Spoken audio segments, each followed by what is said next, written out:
वालेकुम नाज़रीन। बानी पीटीआई का केस फौजी अदालत में जा रहा है। साथ ही साथ ये खबरें भी आ रही हैं कि नून लीग को पीटीआई को मुज़ाकरात की पेशकश की है। मौलाना फजल रहमान ने बहुत ही धमाकेदार स्पीच दी जिसमें उनका कहना था कि अब सियासत को एक साथ पे लगाने की कोशिश की जा रही है। उनका ये भी कहना था कि सियासत और पार्लियामेंट का कोई मकसद ही नहीं रहा है, ये सियासत को ख़त्म करने वाली बात है। मौलाना फजल रहमान किसकी तरफ हैं, वो किसका साथ देंगे और किसकी बात मानेंगे। साथ ही साथ ये भी खबर आई है कि अख्तर मैंगल की मौलाना फजल रहमान की रिहाइश गाह पर मुलाकात हुई है। सियासतदानों के बीच में मुल्की हालात के ऊपर गुफ्तगू भी की गई है। मुलाकात में अलामा राशिद, सोमरूर, ज़ियाउर रहमान और दीगर शामिल थे। पॉपुलैरिटी सारी अपनी जगह, लेकिन क्या पीटीआई के लिए अब थोड़ी आसानियां पैदा की जाएंगी जैसे कि नून लीग ने भी पेशकश कर दी है, या फिर पीटीआई के लिए आने वाले महीने मज़ीद दुश्वार होने वाले हैं। नाज़रीन, हामिद मीर जो सीनियर तज्ज़ियाकार हैं, उनका कहना है कि हम पीटीआई और नून लीग के बीच में हम एक बात को नहीं पूछ सकते जो बहुत बड़ी तब्दीली आई है। उनका कहना है सरदार अख्तर मैंगल ने जो इस्तीफ़ा दिया है, एक ही दिन के अंदर अंदर हुकूमत और पीटीआई दोनों तरफ से वफद उनके पास गए थे। पीटीआई वालों का भी यही कहना था कि आप अपना रिज़ाइन वापस लें और हुकूमत का भी यही कहना था कि आप अपना रिज़ाइन वापस ले लें। हामिद मीर का कहना है कि ऐसी क्या बात है कि दोनों ही पार्टीज़ आपस में मुखालिफ हैं, लेकिन अख्तर मैंगल को दोनों ही पार्टीज़ ज़ोर लगा रही हैं कि इस्तीफ़ा वापस लिया जाए। ऐसा क्या राज है? हामिद मीर साहब का कहना है कि कोई ऐसी पाइपलाइंस हैं जो बलूचिस्तान से गुजरती हुई जा रही हैं और जो पार्लियामेंट के ख़िलाफ़ आवाज़ उठाने वाली हैं। आइए सुनते हैं उन्होंने मज़ीद इस बारे में क्या कहा, फिर इस पर बात करते हैं। देखिए वसीम बदामी साहब, पाकिस्तान की जो सियासत है ना, वो सिर्फ ये नहीं है कि एक तरफ मुस्लिम लीग नून है और दूसरी तरफ पीटीआई है। पाकिस्तान की सियासत में और भी बहुत कुछ है। हाँ। और वो जो चीज़ें डेवलपमेंट्स हो रही हैं उस पर भी आपको नजर रखनी चाहिए। ये जो अख्तर मैंगल साहब ने कौमी असम्बली की रुकनीत से इस्तीफा दिया, अगला सवाल ही था। ये एक ऐसी डेवलपमेंट है जिसको आप नजरअंदाज नहीं कर सकते। आज सिर्फ आज के दिन में एक तरफ मुस्लिम लीग नून का डेलीगेशन उनके पास गया है कि जी आप इस्तीफा वापस लें, दूसरी तरफ पीटीआई का डेलीगेशन उनके पास गया है, इस्तीफा वापस लें। अब आप जरा सोचें कि मुस्लिम लीग नून जो है वो हुक्मरान जमात है और पीटीआई जो है वो अपोजिशन जमात है, दोनों आपस में लड़ रही हैं।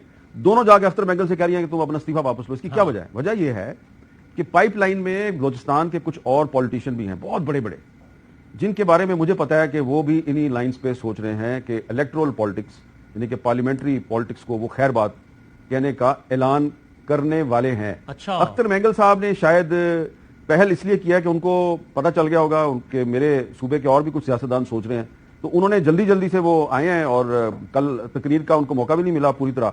इजलास जो है वो मुलतवी हो गया, कोरम की निशानदेही होगी और उन्होंने फिर बाहर जाकर प्रेस कॉन्फ्रेंस कर दी। मौलाना फजल रहमान साहब जो हैं वो भी तकरीबन इन्हीं लाइनों पे आजकल गुफ्तगू कर रहे हैं। मुझे कुछ दिन पहले का मतलब है 3-4 दिन पहले मुझे बड़ी तफसील से उनके साथ एक नशस्त करने का मौका मिला, तो मुझे तो उसमें भी बू आ रही थी इसी बात की कि मौलाना साहब जो हैं वो अब पार्लियामेंट्री पॉलिटिक्स जो है, पार्लिमानी सियासत जो है वो उससे बदल हो चुके हैं और वो ऐसे ऐसे हकायक हमें बता रहे थे, सिर्फ केपीके के बारे में नहीं, बलूचिस्तान के बारे में। वो कह रहे थे कि यार अब इस मुल्क में सियासत का फायदा ही कोई नहीं है, क्योंकि ये जो शहबाज शरीफ है और आसिफ अली जरदारी है, इनके तो पल्ले कुछ है नहीं है, इनके तो कंट्रोल में कुछ है नहीं है।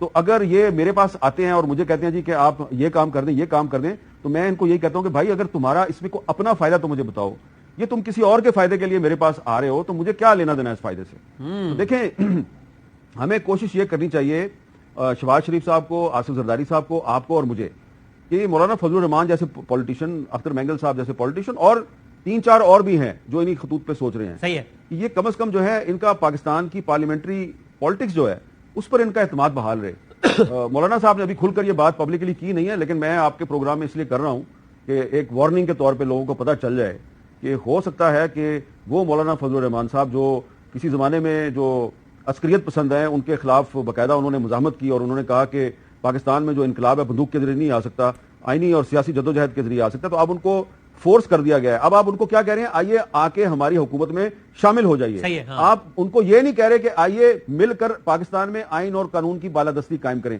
ये नहीं कह रहे आप कह रहे हैं आइए हमारे हिस्सादार बन। जो 25 अक्टूबर की तारीख है, फिर उसके बाद एक नया जो है वो मामला आगे चलेंगे। मेरे ख्याल में जहां पे प्रॉब्लम हमें नजर आ रहा है, जो कि एक बड़ी ही परेशान कुन चीज हो सकती है, वो बलूचिस्तान की सूरत हाल है। ये जो अख्तर मैंगल साहब का जो इस्तीफा है, इससे क्लियरली ये रिफ्लेक्ट हो रहा है कि वहां पे अगर जो सियासी जो एक जिसे कहते हैं कि एक फोकस है, वो पहले ही उन लोगों की तरफ जा चुका है, या सियासी जो इनिशिएटिव है वो उन लोगों की तरफ जा चुका है जो पार्लियामेंट्री पॉलिटिक्स का हिस्सा नहीं है। اب اگر وہ لوگ جو واقعی میں الیکشن بھی لڑتے ہیں اور اداروں پہ پارلیمنٹ میں جو ہے وہ نمائندگی بھی کرتے ہیں اپنے حلقے کی, اگر وہ بھی بدل ہو رہے ہیں تو پھر وہ پرابلم کھڑا ہو سکتا ہے. لیکن the bigger question of course then would be کہ بلوچستان کی صورتحال جو ہے اس کا اسلام آباد کے جو اقتدار کے ایوان ہے اس میں کتنا امپیکٹ ہے.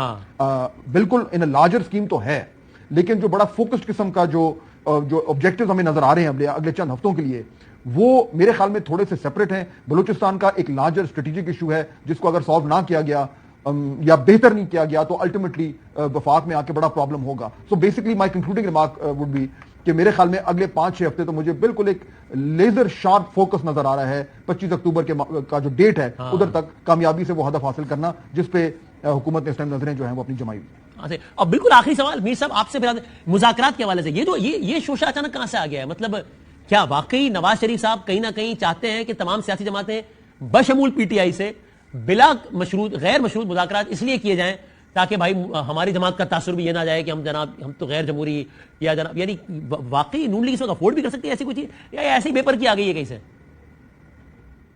نہیں, ایسی کوئی بات نہیں ہے, یہ بے پرکی آئی ہے. نون لیگ جو ہے وہ آج کل جو فیصلے کرتی ہے وہ خود فیصلے نہیں کرتی. فیصلہ جو ہے وہ پہلے ہو جاتا ہے, اس کو صرف کہا جاتا ہے اس کو آپ اناؤنس کر دیں. تو جنہوں نے مذاکرات کر رہے ہیں وہ خود ہی مذاکرات کر رہے ہیں, اس کی تو تصدیق علی میر گنڈا پور نے کر دیا. تو جب وہ مذاکرات کر رہے ہیں تو نون لیگ کو کیا ضرورت ہے مذاکرات کرنے کی؟ اگر وہ مذاکرات کامیاب ہو گئے یا ناکام ہو گئے, دونوں صورتوں میں وہ بتا دیں گے نون لیگ کو کہ جی یہ نتیجہ نکلا, آپ اناؤنس کر دیں. تو نون لیگ اناؤنس کر دے گی. خود تو نون لیگ نہ مذاکرات کرنا چاہتی ہے نہ اس کے پاس مذاکرات کرنے کا اختیار ہے. اور اگر یہ مذاکرات کامیاب ہو گئے تو نون لیگ کے لیے خطرہ ہے اس میں؟ نہیں, نون لیگ کو صرف بتا دیا جائے گا کہ ہمارے مذاکرات کامیاب ہو گئے. Thank you very much. جیسے کہ آپ نے سنا, حامد میر نے بلا کلیئرلی کہا کہ نون لیگ کو صرف بتایا جاتا ہے کہ یہ بات ہو گئی ہے, اب اس کا اعلان کر دیا جائے. تو وہ کس کی طرف اشارہ کر رہے تھے؟ اپنی رائے کا اظہار نیچے کمنٹ سیکشن میں ضرور کیجیے گا. ویڈیو اچھی لگی تو لائک اور شیئر کرانا بھولے گا. Thank you.